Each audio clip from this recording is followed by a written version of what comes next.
Hi, everyone. This is our final week together, and I certainly have enjoyed all of you being a part of this class. Today, we're going to wrap up by looking at global Christianity today and global trends, especially those pertaining to what we call renewal Christianity. Uh, but uh, but we'll paint with a broad brush as well. Um, I do want to address some of the current issues and opportunities that renewal Christianity and Christianity at large is going to have to consider if they want to continue to have significant global impact and renewal and revival in the world today. One of those issues or opportunities is urbanization. Um, as more and more people in the world continue to concentrate in global centers and in urban centers in the world. You see, a century ago, the majority of people in the world lived in agrarian communities, farm communities, really.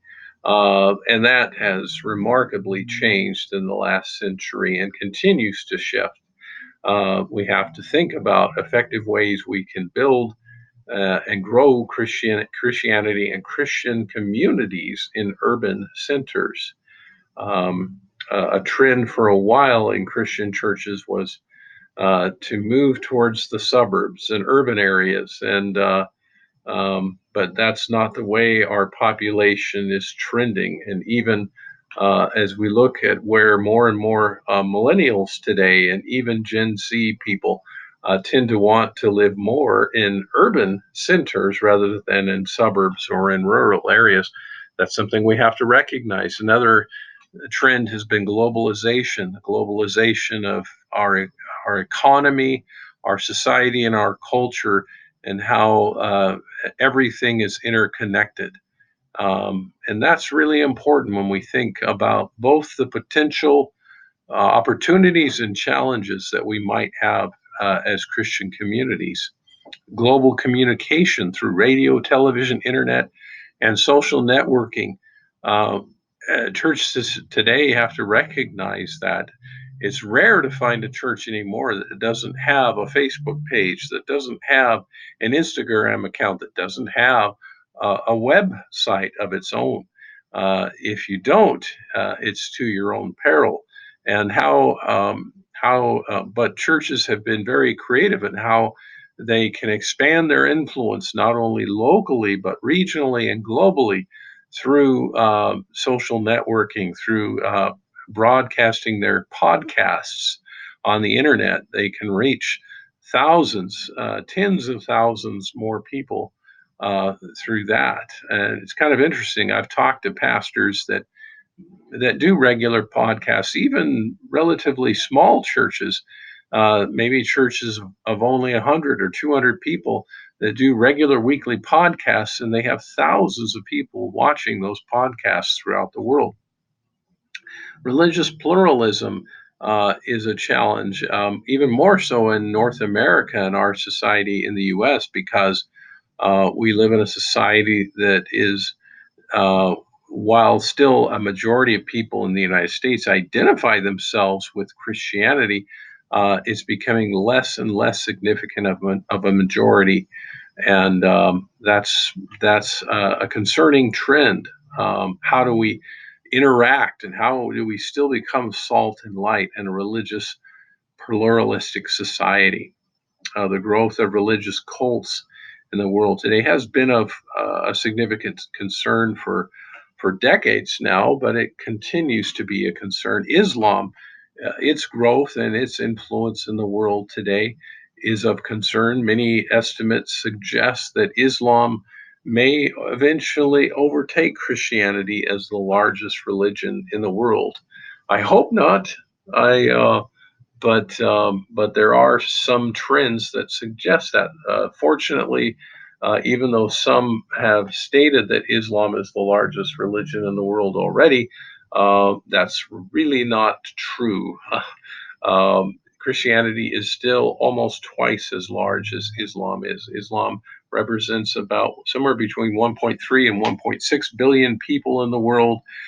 Christianity currently represents somewhere between 2.6 and 3 billion people in the world. So, gender issues are another area of concern in North America and Europe, certainly with debates over homosexuality and transgender issues. How do we as Christians address those topics? Speaking the truth in love.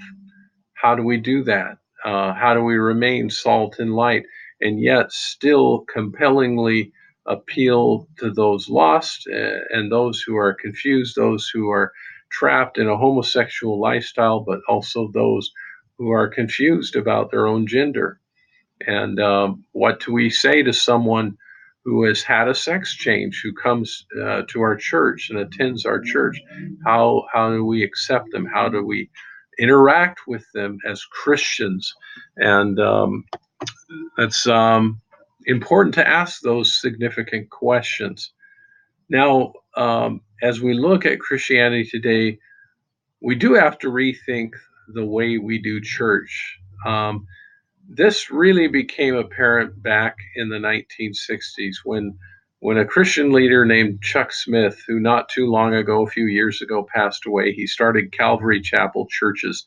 And he started it simply by noticing a growing trend in society in the 1960s as disenfranchised and lost youth began searching for something in the world.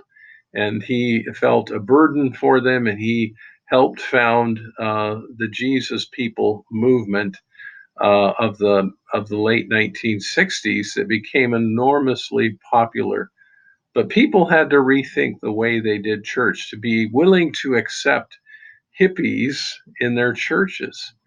That it was no longer they had to no longer recognize that it wasn't necessarily the way you dressed or the way you presented yourself physically that made you a Christian or a better Christian than others around you. And so he lovingly embraced hippies and baptized them on the shores of the Pacific Ocean on the California coastline. And so he helped launch a significant movement. Um, Another trend in churches today are the advent of new church networks like the Hillsong churches that have spread around the world, started in Australia, and they regularly have conferences. And of course, Hillsong music and Hillsong concerts are enormously popular and influential in worship in Christian churches today. Another a trend over the last few decades has been the advent of mega churches in the United States and in the world. Here's a picture of Lakewood Church in Houston, Texas, which for several decades was the largest church in North America and still is one of the top five largest churches in North America. It hasn't stopped growing. It's just that a few newer mega churches have recently, very recently, overtaken Lakewood Church to become, I think there is a church, two other churches now larger in North America than Lakewood Church. However, still the largest church in the world and has been for probably 40 years is Yoido Full Gospel Church in South Korea.